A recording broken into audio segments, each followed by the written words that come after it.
कि इतनी सारी सामग्री, ये पुआ पकवान किस लिए बन रहा है?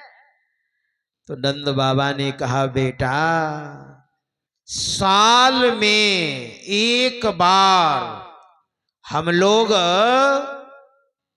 देवताओं के राजा इंद्र की पूजा करते हैं, साल में एक बार। तो इंद्र की पूजा क्यों करते हैं बाबा? कहा, बेटा इंद्र जो है ना, ये जल के देवता हैं, ये वर्षा करवाते हैं, बारिश होती है, बारिश होती है तो हरी हरी घास होती है, हरी हरी घास होती है तो गैया खाती हैं, और गैया खाती हैं तो गैया दूध देती है, और गैया दूध देती है तो उसी का तो मक्खन होता है, तो तू खाता है। भगवान इंद्रो पर्जन्यो भगवान इंद्रो मेघास्तस्यात्ममूर्तयः ते भी वर्षन्ति भूतानां प्रेरणं जीवनं पयः। तो भगवान श्री कृष्ण कहते हैं, बाबा हम इंद्र की पूजा नहीं करें तब तो वो बारिश नहीं करेंगे, और बारिश नहीं करेंगे तब तो हरी हरी घास नहीं होगी, और हरी हरी घास नहीं होगी तो गैया क्या खाएंगी, और गैया नहीं खाएंगी तो दूध कैसे देंगी, और दूध नहीं देंगी तो मक्खन कैसे मैं खाऊंगा, यही ना? हाँ बेटा। तो नंद बाबा ने कहा, ये बात भगवान श्री कृष्ण ने ज्ञान की बात कही है, सुनिए भगवान श्री कृष्ण क्या कहते हैं। नंद बाबा सुनिए, कर्मणा जायते जंतु कर्मणैव विलीयते, सुखम दुखम भयम क्षेमम कर्मणैवाभिपद्यते। धर्मशास्त्र की बात बता रहा हूं, मैं अपनी जेब की बात नहीं बता रहा हूं आपको।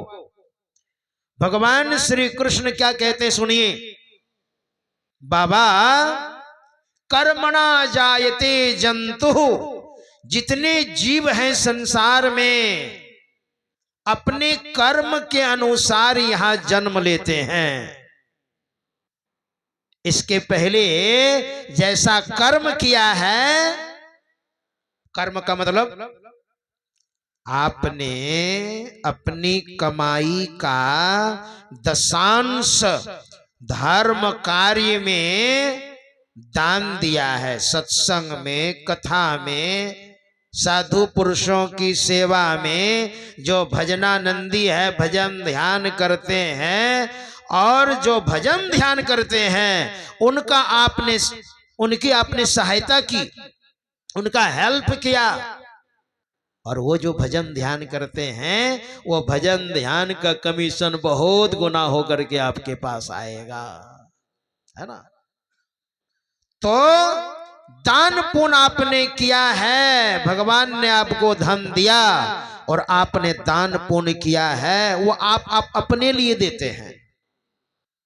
और फिर आप जब जन्म लीजिएगा तो भजन के प्रभाव से, साधना के प्रभाव से आपका मनुष्य का शरीर होगा, यानी मनुष्य शरीर में आप जन्म लीजिएगा, और दान पुण्य परोपकार वगैरह जो किया है ये आपके अकाउंट में जाएगा और धनवान कुल में आपका जन्म होगा।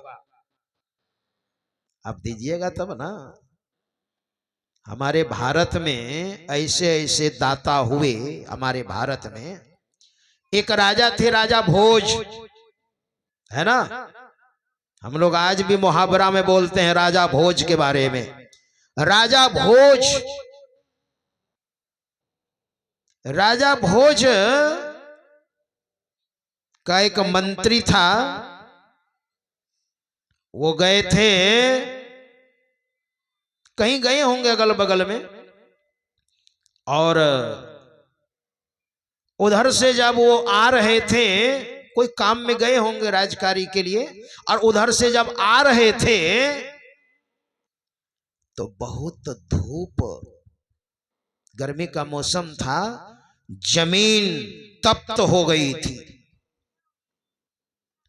एक गरीब आदमी को देखा राजा भोज के मंत्री ने, बेचारा उछल रहा है, पैर में जूते नहीं है उनके, गरीब आदमी था।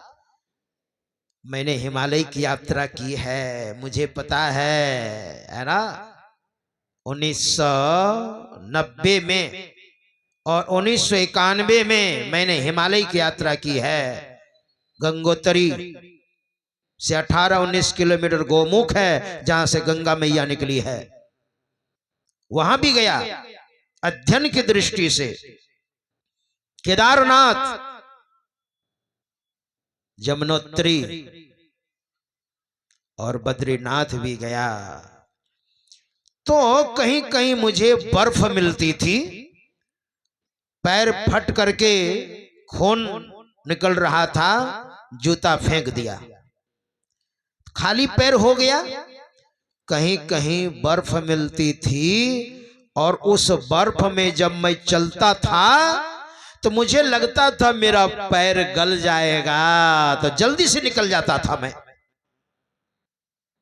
उसी तरह से ऊपर से धूप बरस रही थी, जमीन तप्त हो गई थी, एक गरीब आदमी खाली पैर में था, वो उछल रहा था। राजा भोज के मंत्री ने देखा, बेचारा गरीब आदमी है और कितना कष्ट हो रहा है ना। दया तो हृदय में होनी ही चाहिए क्या?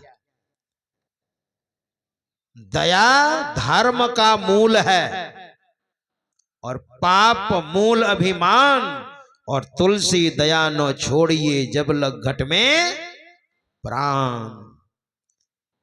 नचिकेता और यमराज का प्रसंग जब आप पढ़िएगा ना, उसमें भी प्रसंग बहुत हद तक आता है। युधिष्ठिर और यक्ष संवाद जब पढ़िएगा महाभारत में, यक्ष ने महाराज युधिष्ठिर से प्रश्न किया था। युधिष्ठिर से यक्ष ने कहा, सबसे बड़ा धर्म क्या है? सबसे बड़ा धर्म, आप धार्मिक आदमी हैं तो वही तो प्रश्न किया, सबसे बड़ा धर्म क्या है? महाराज युधिष्ठिर ने कहा, आंद्री संशयम परो धर्मस।